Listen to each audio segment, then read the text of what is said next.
bem-vindos a mais uma aula de Ciências Naturais e Físico-Química do 9º ano.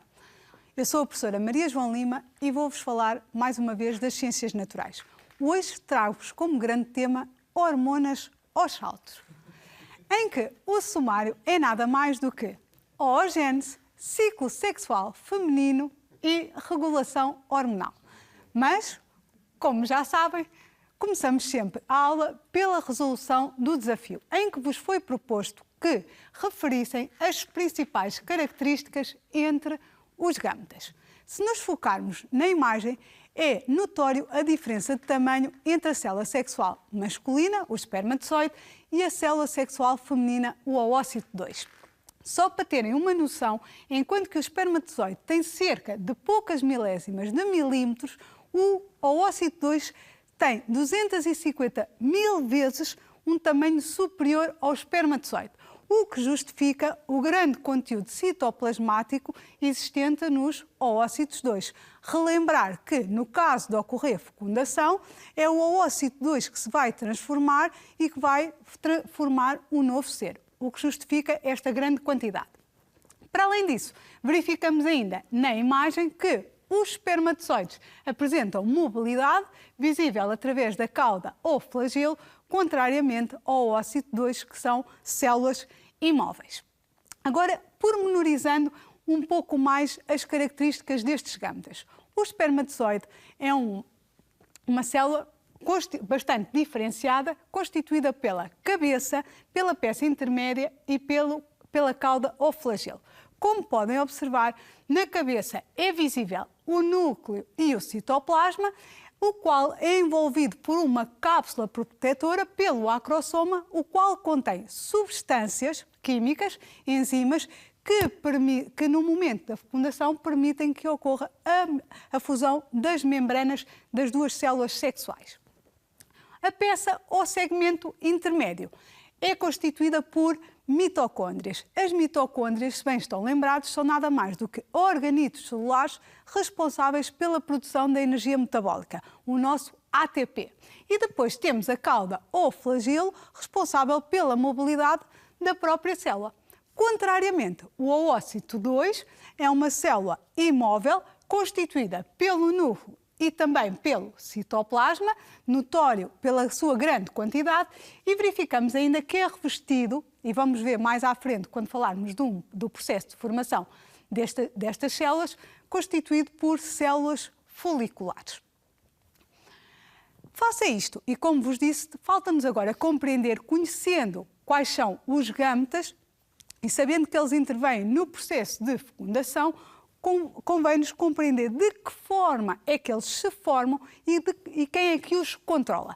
Então, a nossa questão central de hoje é perceber o funcionamento do sistema reprodutor. Quando falamos em funcionamento do sistema reprodutor e para falarmos do processo de formação dos gametas, a qual se dá o nome de gametogênese. Gênese significa formação, formação dos gametas. Então, sabendo que os espermatozoides são as células sexuais masculinas, o seu processo de formação é apelidado de espermatogênese, enquanto que o processo de formação dos oócitos 2 será a oogênese. Relativamente à espermatogênese, focámos na aula anterior que o processo de formação dos espermatozoides ocorre nos testículos. Os testículos são constituídos por canais bastante finos e nubulados, os tubos seminíferos, e é ao longo dos tubos seminíferos que ocorre o processo de formação dos espermatozoides. Referir ainda que este processo é um processo que inicia apenas na puberdade e que se manifesta ao longo depois de todo o ciclo de vida do homem. Para além, e ainda antes de vos focar aqui as fases que constituem a espermatogênese, para além das células da linha germinativa, células estas que vão sofrendo modificações e transformações até se formarem os espermatozoides, existem ainda dois tipos de células. As células de Sertoli, responsáveis por nutrirem e protegerem as células da linha germinativa e que não estão evidenciadas neste esquema, e as células de Leydig, que são células responsáveis pela produção de testosterona. Agora sim, relativamente ao processo de formação, não querendo ser muito incisiva na explicação, vou-vos focar apenas para terem uma noção muito geral de quais as fases que intervêm em todo o processo. Como é óbvio, se olharem agora para o lado direito da imagem, nós podemos dizer que a espermatogênese envolve 4 fases. A primeira de multiplicação em crescimento, como o próprio nome indica, multiplicação, a célula inicial da linha germinativa vai sofrer divisões sucessivas e à medida que se divide, depois tem que se preparar para uma nova divisão. Como? Aumentando de volume celular, o que se manifesta pela fase de crescimento. Quando atingem o seu tamanho ideal, depois vai sofrer um processo de maturação e de diferenciação. Nesta diferenciação já é visível a divisão do espermatozoide em cauda, peça intermédia e flagelo. Referir que nesta fase o espermatozoide é ainda imaturo. Se bem se lembram, eles só vão ganhar a sua maturidade, só se vão tornar férteis quando atingem os epidídimos. Agora, relativamente ao controle de todo este processo, como é que é controlado todo o processo de espermatogênese? Já sabemos que tudo depende da função hormonal. Se olharem, já sabemos que tudo isto está relacionado também com o complexo hipotálamo-hipófise. A hipófise secreta uma hormona, a GnRH, a qual vai estimular a hipófise a produzir outras 2 hormonas, a FSH e a LH, que atuam ao nível dos testículos, sendo estes as suas células-alvo, produzindo testosterona. O que é que acontece então?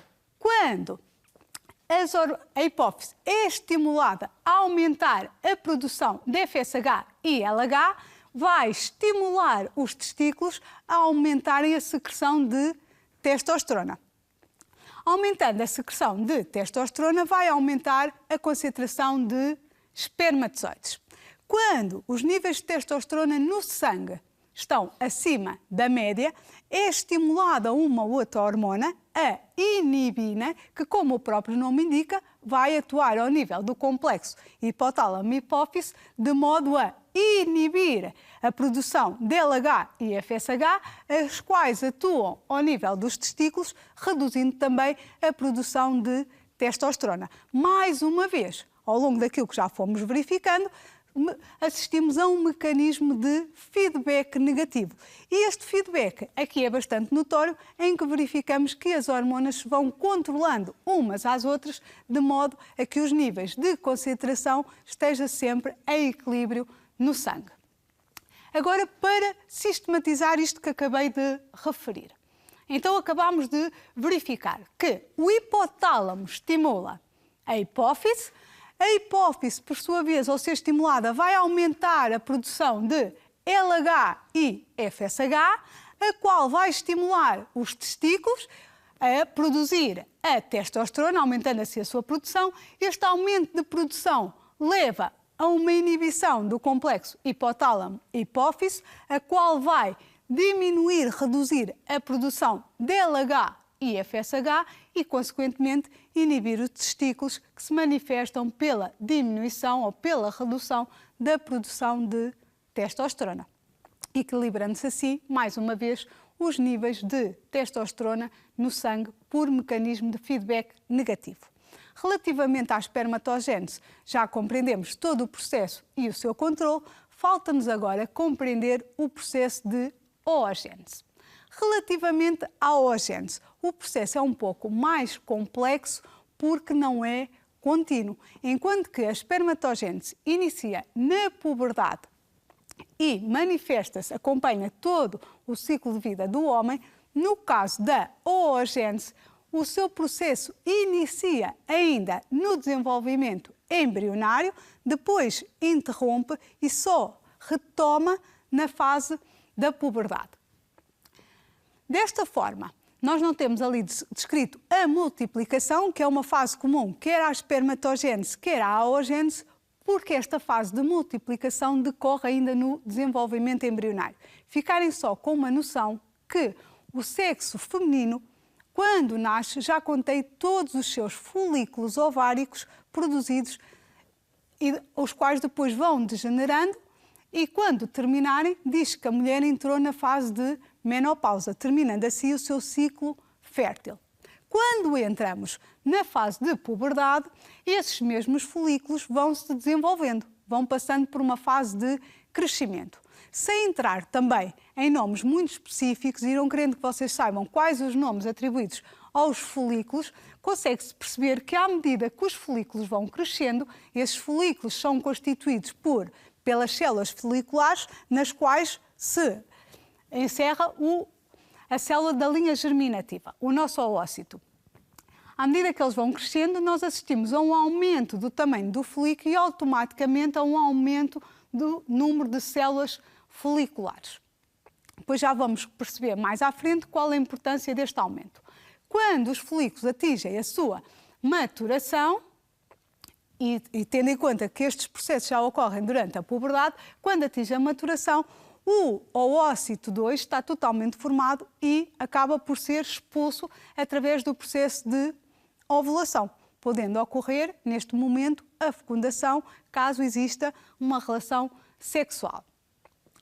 Referir-vos ainda que, quando nós falamos em oogênese, a oogênese é um processo que ocorre no ovário.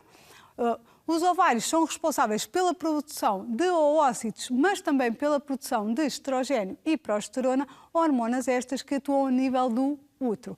Então, enquanto que o processo do homem é contínuo, este processo de formação do oócito 2 é um processo cíclico. Por norma, uma vez por mês, apenas uma célula consegue atingir a sua maturidade e ser expulsa. Eu digo por norma porque há situações em que pode ocorrer a libertação de 2, situações excepcionais. E é isso mesmo que nós vamos agora tentar compreender. De que modo é que funciona aquilo a que nós chamamos de ciclo menstrual ou ciclo sexual feminino. Para tal, vamos visualizar um vídeo, mas antes, para que fique bem registado, vamos ver as diferenças entre os espermatozoides e os oócitos 2. Os espermatozoides já sabemos então que são produzidos nos testículos, enquanto os oócitos 2 são produzidos nos ovários. Produzem-se milhões de espermatozoides por dia, enquanto, tal como acabei de referir, os oócitos 2 são produzidos um por mês. De focar, nós temos 2 ovários, o sistema reprodutor feminino, lá estou eu, como sou do sexo feminino, tenho sempre tendência a falar no nós. O sistema reprodutor feminino é constituído por 2 ovários e esta formação de oócitos é alternado. Um mês é um ovário que liberta um oócito 2, que o forma, no mês a seguir é o outro.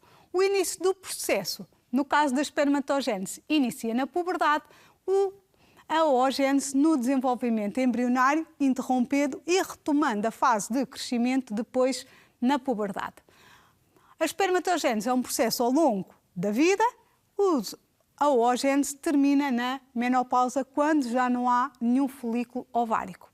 Depois, está aqui uma outra informação que vai ser muito importante daqui para a frente. É perceberem um pouco qual é o tempo de vida de sobrevivência dos gâmetas. Os espermatozoides, quando uma relação sexual, após entrarem na vagina, tem uma durabilidade de 72 horas, correspondente a 3 dias. Enquanto os oócitos 2, quando da libertação pelo ovário, depois do momento da ovulação, têm uma sobrevivência de 24 horas. Isto é extremamente importante para depois percebermos o período fértil da mulher, o intervalo correspondente a esse mesmo período.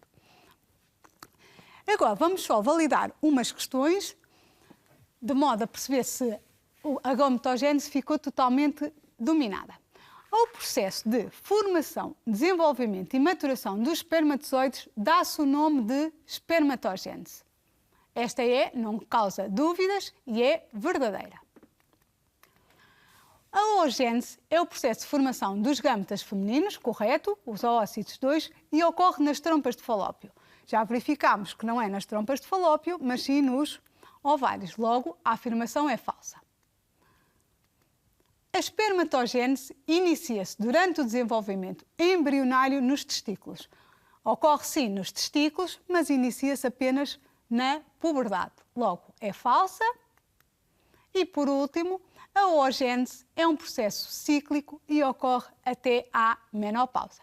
Esta é verdadeira. E é então agora, finalmente, que vamos ver de que forma, o que é que significa este processo cíclico.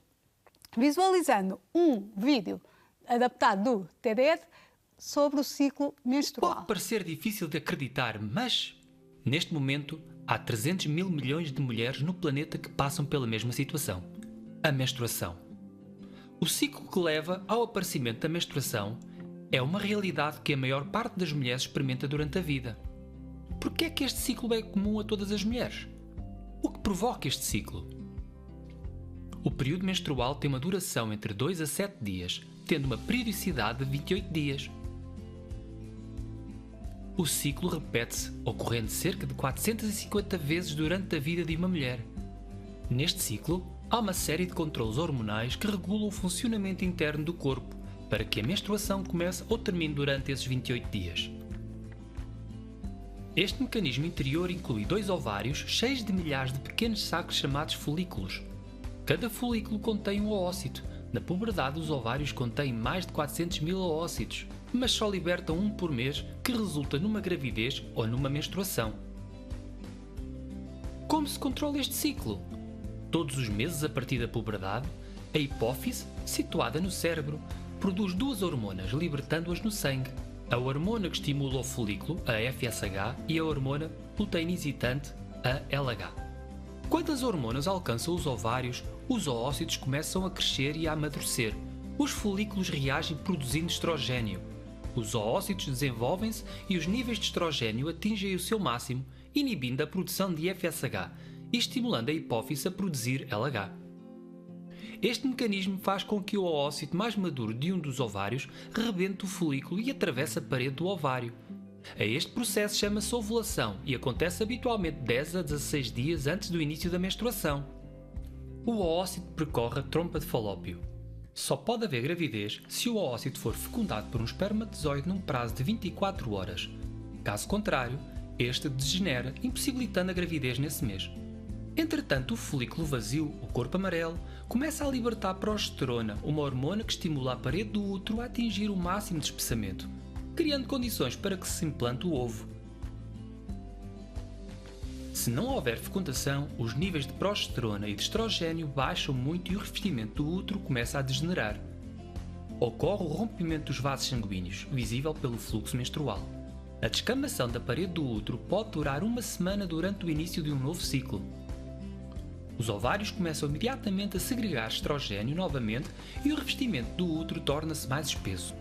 As hormonas controlam continuamente estas atividades, proporcionando as quantidades ideais no momento certo. O ciclo continua a ocorrer, transformando cada dia e cada semana numa meta para a gravidez, ou para uma menstruação. As hormonas circulam no sangue, controlando as fases do ciclo sexual, que ocorre continuamente ao longo do tempo, tendo como objetivo uma gravidez ou a menstruação. Embora este ciclo pareça girar como um relógio, há espaço para variações. Cada mulher e cada corpo são únicos. Os ciclos menstruais ocorrem em diferentes alturas do mês e algumas menstruações duram mais tempo que outras. O ciclo menstrual inicia e termina em diferentes idades nas mulheres. Por outras palavras, as variações entre as menstruações são normais. Conhecer estas diferenças e aprender este processo mensal pode dar poder às mulheres, dando-lhe conhecimento para perceberem e assumirem o controle do seu corpo. Acabámos então de observar que o ciclo menstrual é nada mais do que um conjunto de transformações que se manifestam quer no ovário, quer no útero. Sendo assim, o ciclo menstrual é constituído pelo ciclo ovárico e pelo ciclo uterino. Por norma, tem uma periodicidade, é um ciclo que tem uma durabilidade de 28 dias e vamos agora estudar as transformações características quer do ciclo ovárico, quer do ciclo uterino. Ao nível do ciclo ovárico, nós podemos dizer que ele é constituído por 2 fases e um momento. A fase folicular e a fase luteínica, que são intercaladas pelo momento da ovulação. Se atendermos, sendo um ciclo de 28 dias, estima-se que a fase folicular decorre entre o 1º e o 14º dia.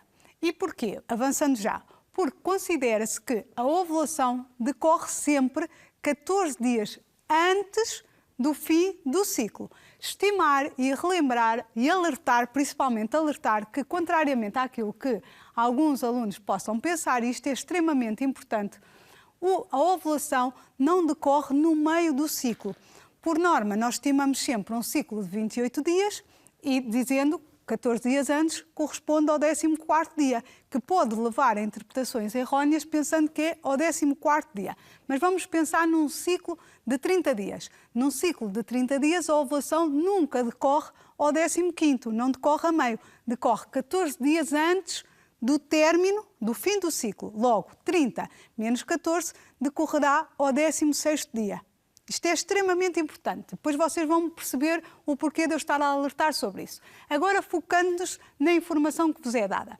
A fase folicular corresponde ao primeiro e ao 10º, fica localizada entre o primeiro e o 14º dia e manifesta-se pelo desenvolvimento dos folículos, como o próprio nome indica.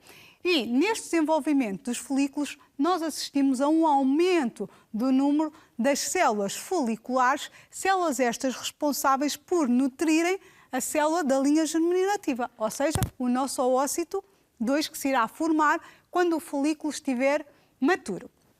Referir ainda que estas células foliculares são de extrema importância porque são elas as responsáveis por secretar uma hormona, o estrogênio, responsável pelo desenvolvimento dos caracteres secundários e que vai atuar ao nível do útero.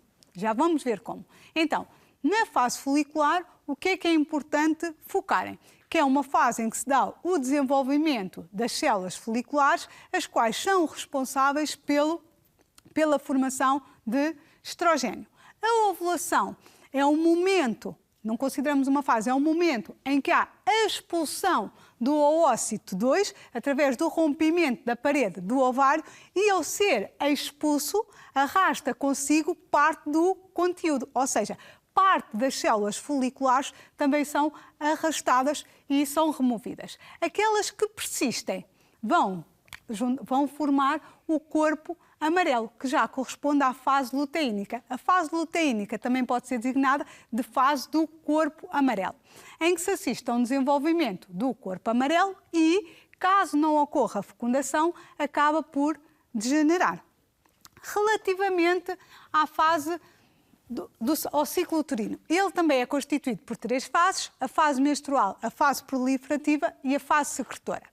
Considerando novamente o ciclo de 28 dias, percebemos que em média, a primeira fase, a menstruação, tem uma durabilidade de 5 dias, depende de cada mulher e verifica-se uma diminuição da parede do endométrio. O que é que isto significa? Esta descamação, esta redução da espessura do endométrio traduz o rompimento dos vasos sanguíneos, que são traduzidos pela tal hemorragia.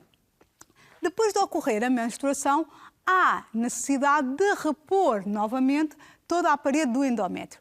E então, entre o 5º e o 14º dia, encontra-se a fase proliferativa, que é marcada pela regeneração do endométrio, assistindo-se ao aumento da sua espessura e também à formação dos vasos sanguíneos. Entre o 14º dia e o 28º dia, temos a fase secretora, que é quando o endométrio atinge a sua espessura máxima, produzindo também substâncias que permitem a fixação do embrião caso ocorra a fecundação. Se não ocorrer a fecundação, verificamos depois novamente a uma redução da espessura do endométrio. Focar que, se ocorrer fecundação, a espessura do endométrio mantém-se depois constante. Agora, observando as duas, esqueci-me de focar uma característica. O corpo amarelo, enquanto que as células foliculares dos ovários são responsáveis pela secreção de estrogénios, o corpo amarelo é responsável pela produção da outra hormona, a progesterona, contendo também alguns estrogénios. Os estrogénios são devido à presença ainda de algumas células foliculares que deram origem à formação do corpo amarelo. Comparando os dois ciclos, ovárico e uterino, podemos verificar que A fase folicular compreende a fase menstrual e a fase proliferativa. E a fase luteínica é correspondente à fase secretora.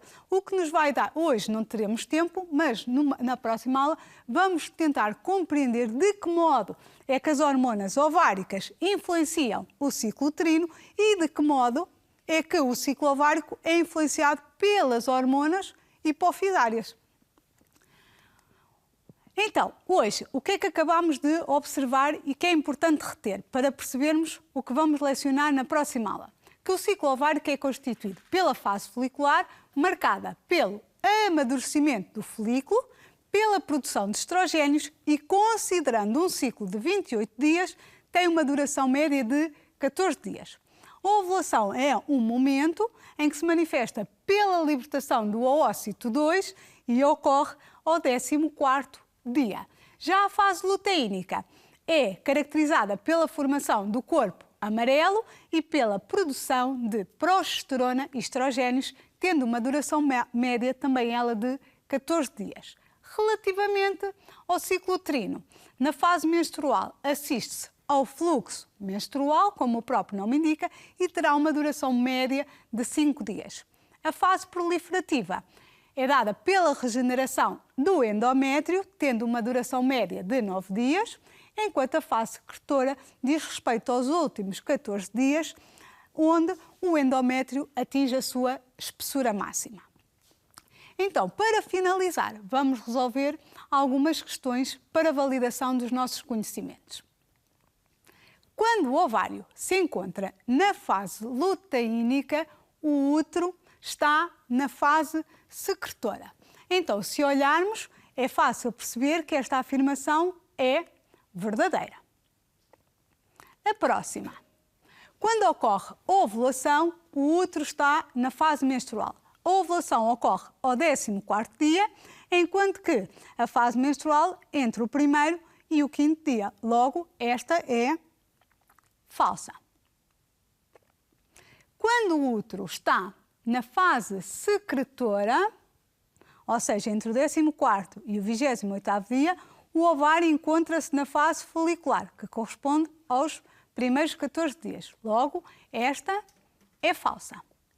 E quando o ovário está na fase folicular, o útero encontra-se na fase proliferativa. Então, agora, a fase folicular entre o 1º e o 14º dia e a fase proliferativa entre o 5º e o 14º dia. Esta é correta, uma vez que não diz ali, o útero encontra-se apenas. A fase folicular é coincidente com a fase menstrual e a fase proliferativa. Se a fase proliferativa encaixa no período da fase folicular, esta será verdadeira.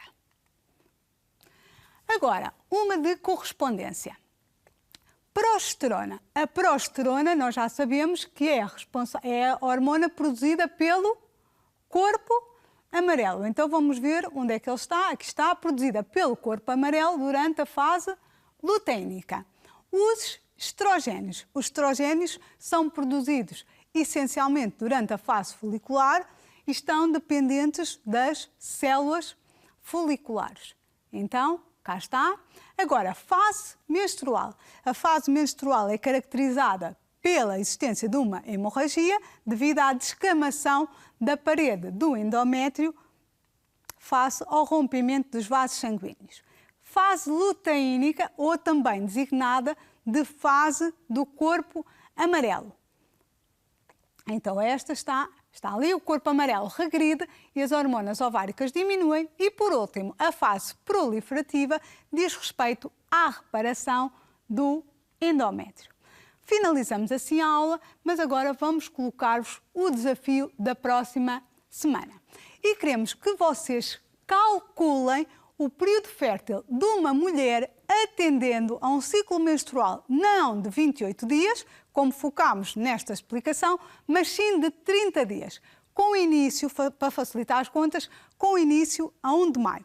Relembrar que para conseguirem responder a este desafio têm que saber, primeiro, calcular, identificar o momento da ovulação, relembrar o tempo de vida dos espermatozoides para depois conseguirem determinar. Faça isto. Ficamos por aqui, fiquem bem e até uma próxima sessão.